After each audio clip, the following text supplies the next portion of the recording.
विश्वास पहली बात। आस परिहरे, दूसरों से कोई आशा नहीं रखे। किससे क्या चाहोगे? ये क्या दे सकते हैं संसारी लोग? कोई ऐसा नहीं है जो मांगने में ना उतारू हो, सब मांग रहे हैं। अगर मांगना ही है तुमसे तो ऐसे से मांगो जहां से मांगना मिट जाए, वो केवल भगवान, केवल भगवान। भगवान के सिवा अन्य से किसी मांगने से हमारा मंगतापन नहीं मिटेगा। पीछे एक दिन चर्चा में आया था कि यदि जांचना ही है तो जानकी नाथ से जांचो, जिससे जांचने के बाद जाचकता जरी जाए,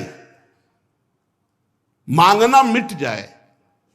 पहला विश्वास करो तुम्हारे ऊपर भगवान की विशेष कृपा है। दूसरा, हमें कभी किसी से मांगना नहीं, अगर मांगना है तो सिर्फ भगवान से। तीसरा, निरंतर हमें नाम जप करना है। ये बहुत बड़ी बात तीन है।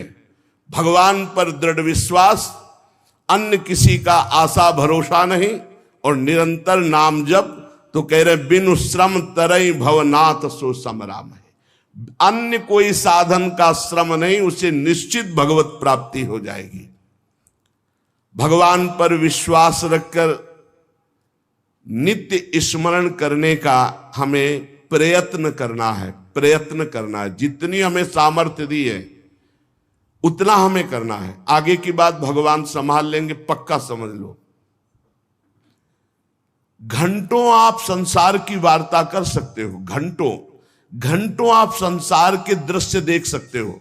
जैसे 3 घंटे 2.5 घंटे की फिल्म है, आपका बिल्कुल मन नहीं भागेगा। लेकिन 2.5 घंटे बैठकर माला जपो, फिर देख लो क्या दुर्दशा करता है मन, परेशान कर देगा आपको। बस यही, क्योंकि जब 3 घंटे फिल्म देखता है तो सब कुछ कवर कर रहा है प्रपंच, अनजाने में सीसीटीवी की तरह। और जब नाम जप करते हो 3 घंटे, तो वो अंदर से मन को खाली कर रहा है, मन को निर्मल कर रहा है। ये बात पकड़ लो तो हिम्मत पूर्वक डटे रहोगे, और नाम जब छोड़ोगे नहीं तो तुम्हारा मन निर्मल हो गया। और जहां मन निर्मल हुआ, निर्मल जन मन सो मोहि पावा, वो भगवान को प्राप्त कर लेता है। ये विश्वास रखो, भगवान हर समय तुम्हें देख रहे हैं। भगवान सर्व सामर्थ्यशाली है, और भगवान ने तुम्हें निमंत्रण दिया है अपने साक्षात्कार का। तभी मानव देह और साधु संग और भजन के रंग में चलने का अवसर मिला है। भगवान ने तुम्हें निमंत्रित किया, आओ परमानंद का भोग लगाओ। शब्द, स्पर्श, रूप, रस, गंध, ये सब चिदानंद में भगवान के, इनका आनंद लो। जब भगवान ने निमंत्रण कर ही दिया है तुम्हें और पंगत में बैठाल दिया, ये पंगत में बैठे हो, परमानंद की भोग वृत्ति, परमानंद का भोग लगकर तुम्हें प्रसाद मिलेगा। भगवत शब्द, भगवत स्पर्श, भगवत रूप, भगवत लीला, भगवत धाम का ये जो आनंद है, ये परमानंद परोसा जाएगा। आप पंगत में बैठ गए।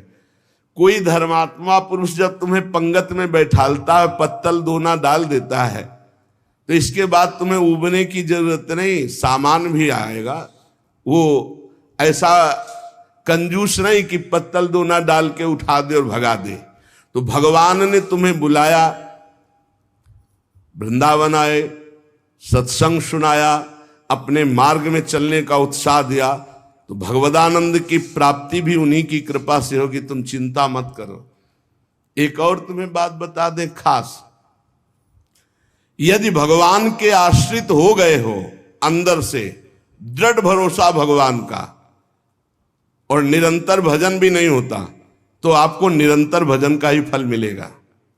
जैसे कोई आदमी लेबर को लिवा लावे, अब भाई शाम तक के कितने लोग हैं? बोले 500 रुपये।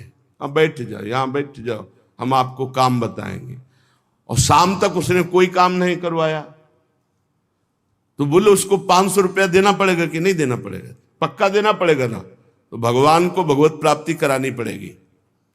बुलाया है हमको, श्री राधिका कृपा बिनु सबके मनन अगम में।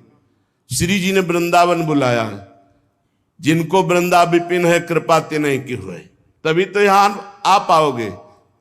सत्संग सुनाया, क्यों सुनाया सत्संग? हम फंसे थे संसार में, फंसे रहने देते, क्यों सुनाया? संसार का राग हटवाया सत्संग के द्वारा, क्योंकि वो मिलना चाहते हैं आपसे। इतना जब कर दिया तो अब आप अंदर से भगवान की शरणागति स्वीकार करो, अंदर से भगवान का आश्रय स्वीकार करो। भजन की कमी भी होगी तो भी भगवत प्राप्ति हो जाएगी। जैसे वो 8 घंटा काम करने वाले को 500 मिलते हैं, पर वो काम नहीं करवाया, 8 घंटा बैठाले रहा, तो बैठाले रहने के 500 रुपया उसको देने पड़ेंगे, कानूनी देने पड़ेंगे। ऐसे ही भगवान को भगवत प्राप्ति करानी पड़ेगी। काहू के बल भजन को, काहू के आचार और व्यास भरोसे कुंवर के सुवत